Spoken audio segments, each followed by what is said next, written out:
Igbo ndị ọma ji eme ọnụ, uhuruchi ọmanụ. Ana m ekene nwoke na-ekene nwaanyị. Na-asị ka tata bụ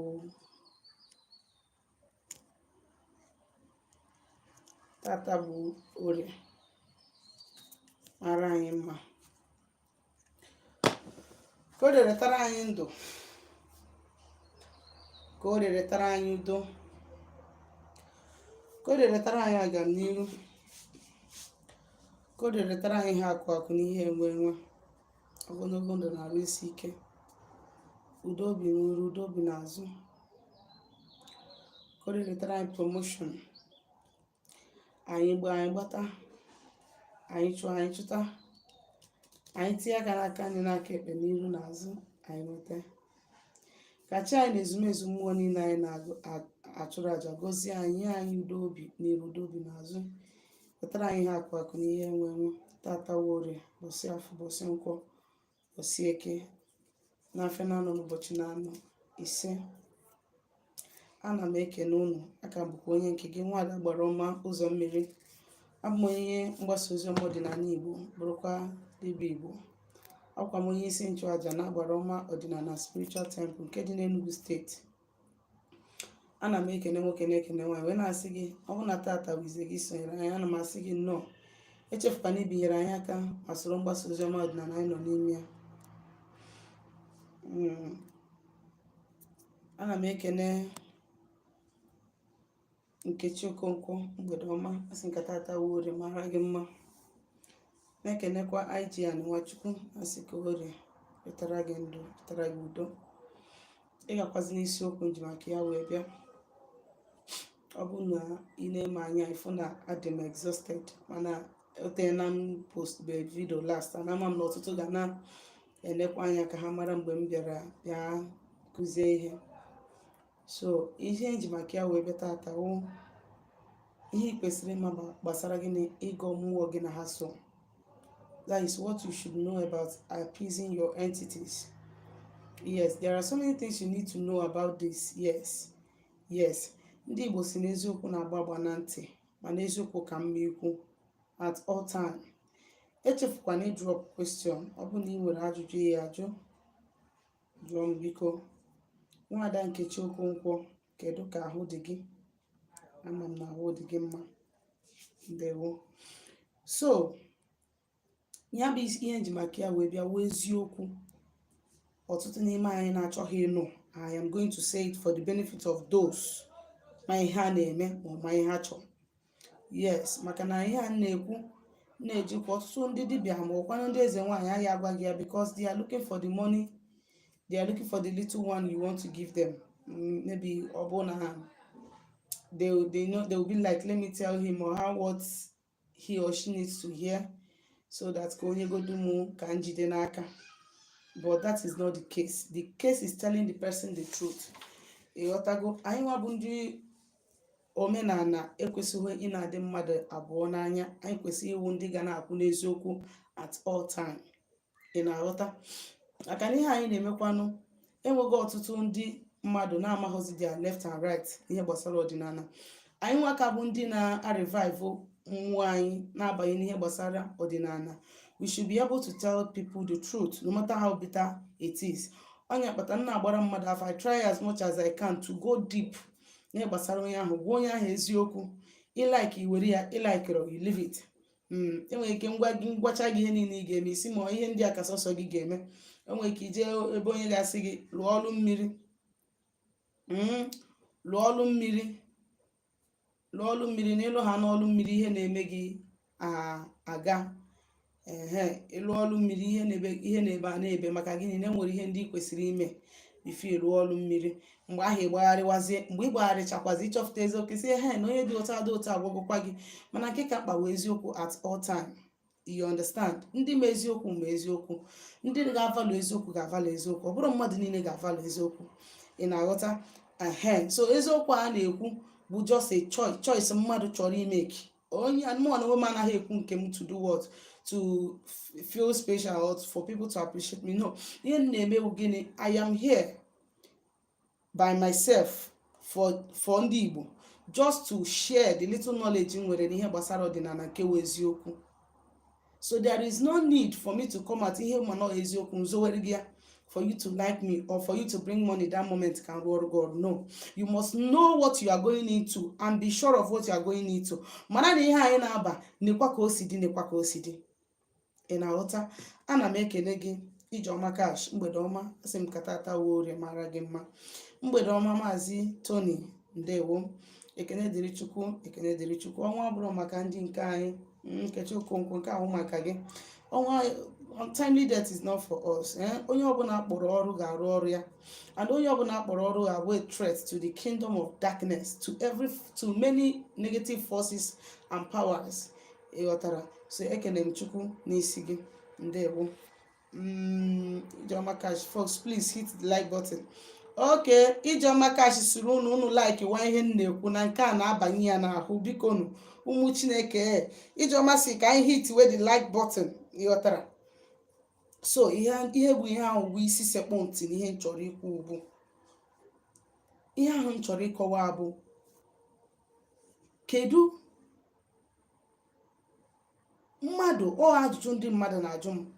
Ụmụ onye si my hope after settling my chi, my ndị ichie, settling my entities and doing ọlụ mmiri, I hope tomorrow they will not start demanding again. Onye ahụ amụ. You know, this kind of question keeps coming in on regular basis. They will be like, okay, I hope if I do this now, tomorrow they will not come out again. I hope if I do this now, tomorrow they will not come out again.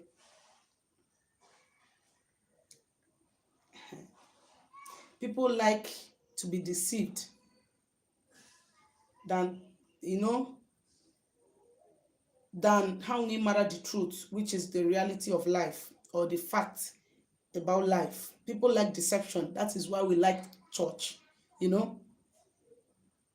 Okay.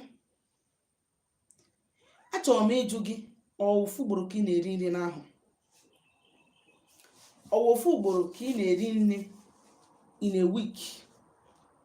Do you eat once in a day? No. We eat in the morning, we eat in the afternoon, we eat at night, we drink beer, we eat fish, we drink whatever, we smoke hemp, we smoke cigarettes, we sleep with women, we sleep with men to satisfy our flesh. But to do what? To always recognize the entity again and hassle becomes a big deal for you. Yet you want them to keep on blessing you till eternity. Ndị Igbo si na onye gbaa bọọlụ ọracha oroma. Ihe nji ekwe ha abụ a lot of people na-anaghachita n'ọdịnala not because they want to, not because they feel that it is what is normal for them to do, that is what is right for them to do. Actually, they are coming back because of what they are hearing, that if you don't do this, if you don't do that, that your way will not open. That is why they are coming back. A lot of girls are coming back so that they can settle spiritual husband and get married.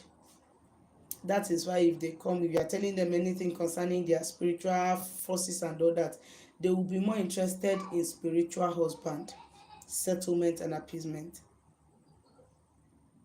Without knowing that there is nowhere marine work can be done for them without settling ihe dịka chi onye ahụ, ndị ichie aja na arụsị ụbọtịbọtịbọ. They will just be interested in doing marine settlement because they came to steal from tradition and culture and run back to where they feel that it suits them. You understand? So, and when this kind of people come, they come up with this kind of question. I hope this is not what they'll be telling me to do more frequent, or after doing it today now they will tell me to do it tomorrow. The truth is that as long as you don't eat once, you don't sleep once, you don't fuck in your life once, you don't smoke once, that thing that you do to satisfy your flesh, you don't do them once, There is no way you will feed powers with you once and expect them to open the gate of heaven for you. A lot of people do one of their previous life. I used to say this thing. A lot of people with a spiritual depth haji na their previous life. Then you reincarnated, and instead of you trying to make amendment, make peace with those forces and entities, ichukwachi gị mmadụ ahụ anụziri gị ihe echukwago m chi m gị na mmadụ bi kwesị makwa onye mbụ maka na abụ ezigbo onye omenala ịchọ ka m mee gị nke a mee gị nke a. You are only but daring with your life. Yes, ịmahodo ka ị dị na mmụọ, ịmahodo ma iji ụgwọ na uwe bịabụrụ abịa, ịmahodo ma aja nke ị chụrụ, if that aja is working for you, ọ ka ọ na-arụrụ ọrụ n'isi chi onye nọbụrụ gị ụwa. So what am I trying to say? Ihe nnachi gwa gị bụ ọ bụrụ na ịbịa godocha chi gị, godochi ndị ichie, godochi ezumezu mmụọ niile gị na ha so, you have settled them for the first time, that will not be the end. Ị ga na-agodo ha. But nke a wụzi gịnị? Because na ndị be anyị wụ, when they go to tradition, they get miracle and blessing from tradition. They go to church to give testimony. We don't value what we have. We rather prefer to beg outsiders, beg other people for their own, to give us more from their own. That is when they come, they come for Olumiri settlement of so many entities and hassle, and then they now move back to the church, and they will help the pastor to hold the microphone to condemn tradition and culture. Ọ bụrụ na ịchịkwachago mmụọ niile gị na ha so, ihe ị ga na-eme, ihe dịzi alụ gị bụ ịpụta n'ụtụtụ, ọ bụrụ ọjị ka ị nwere, ezumezu ndị ichie ndị chi biko na-enu ọjị aja na be nna m na-ekwu na m na-enu ọjị. Ọmụwa onye dị ụta tata m pụtara ka ọ bụrụ m ụbọchị ọma, ikwu obi gị, ikwụsị obi gị, tụọrọ ha mmanya, warụ ha ọjị. Ụfọdụ si n'obodo ha na nwaanyị anaghị emerụ ndị ichie awarụ, ndị adaghịzi akpọkụ ndị ichie na onwe ya warụ ha ọjị. Ọ bụrụ na bụ na anaghị eme ya, you forget it. Be nke m anyị na-eme ya. So you forget it. Mee kpọọ sọsọ chi gị, ịmara ka ndị unu si ememe ya, provided gịnị na ị nwere steady contact with mmụọ gị na ha so. Then ọ bụzielu na o nwere special thing ị chọrọ ime, money nwere special request, ọ bụrụ ije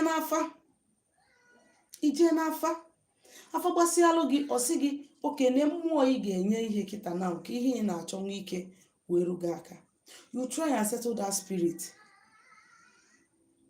Mana ọ bụrụ na ịlụcha ọlụ, maybe ịchụkwachi gị na ndị iche after 30 years, after 40 years, after 50 years of your life, imenubero ya, ime ya once, ese m eze nwanyị, kedu ihe melụ na ndị be m na-ebutazi dọla na Amerịka, ebutabere m dọla, kedu ihe melụ na no. Enwere extent ị ga-aga with forces gị na ha so. Onye pụta ọsị na ịgwọrọ ọgwụ ma na ịgwọrọ. I have seen people they were stingy, including ndị dibịa na ndị eze nwanyị. I have seen people they were stingy, iwepụta ego gbuoro mmụọ ya na ha so ọkụkọ maọbụ ewu, mana ịpụta ị na-ayọ ha American visa, ị na-ayọ ha ka iru ụlọ elu, ị na-ayọ ha ka ịgba moto. Ị mara na ọbara ka mmụọ ji apụ arụrụ gị ọrụ. Onye ọbụla wụ onye Igbo ma ihe ọ na-eme gbasara omenala kwesịrị ịma na iro na-asị karị n'ụwa anyị nọ n'ime ya kịta. Ana onye ọbụla ama ihe ọ na-eme na omenala ekwesịrị ịrapụ mmụọ onye na ya so agụ a na-agụ ha. Enwere ikiketa ebuta gị bucket of food na eribi ya richa afọ na-afụ gị ofu, in next 5 hours or 4 hours agụwakwa gị ọzọ. Ụta ka ọ dị ebe mmụọ dị.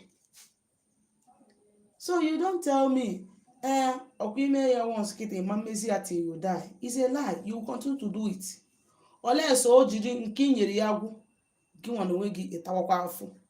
Take this or leave it. That is the reason why ndị gboo bụ ndị gọrọ mmụọ, ndị mere ihe ọdịnala. Anọ m na vidio, so onye ahụ chere anọ m na vidio. Ana m arụ ọrụ biko. So that is the reason ndị mere dibịa ma ndị mere omenala mgbe gboo ịghọtara ihe a na-eme egwu when they try to to destroy those things dị na ngwuru ha. Mgbe ha try ime abolish powers nọ na ngwuru ha, what comes up next? Ihe ga-abịa next bụ gịnị? Ndị nọ na ngwuru ahụ atawa afụ. Mgbe ha try to back forces dị na be ha, they start suffering. Otu a ka ọ dị gị na mmụọ gị na ha so. Inyegide ha kwụsị nke ị natara akwụsị ebe ahụ inyedebere ha. Inyegide ha kwụsị nke ị natara akwụsị ebe inyedebere ha. Ị na-aghọta ihe m na-ekwu? So na ọ bụrụ na ị chọọ ikwu n'ihe gbasara omenala kwụsị ike na ị ga-adị willing na-eme gịnị? Ị na-echukwa mmụọ gị na ha so. Echefukwana na aka bụ onye nke gị Nwada Gbara Ọma Ụzọ Mmiri, onye mgbasa ozi ọma ọdịnala Igbo, bụrụkwa dibịa Igbo. Dere m meseji na ma WhatsApp nọmba. Ọ bụrụ na ị nwere ajụjụ ị nwere ịjụ m, ọ na ịchọ ka agbaalụ gị afa, biko ndị na-akpọ m akpọ na fon, biko nụ eji m chukwu ayị unu, anaghị m aza kọlụ direct call. Dere m meseji, gwa m na ị chọrọ ịkpọ m, ngwa gị mgbe ị ga-akpọ m. Ipike fon gị kpọwa m mgbe ọbụla, ị ga na-edistract m n'ihe m na-eme. Biko nụ, ndewo.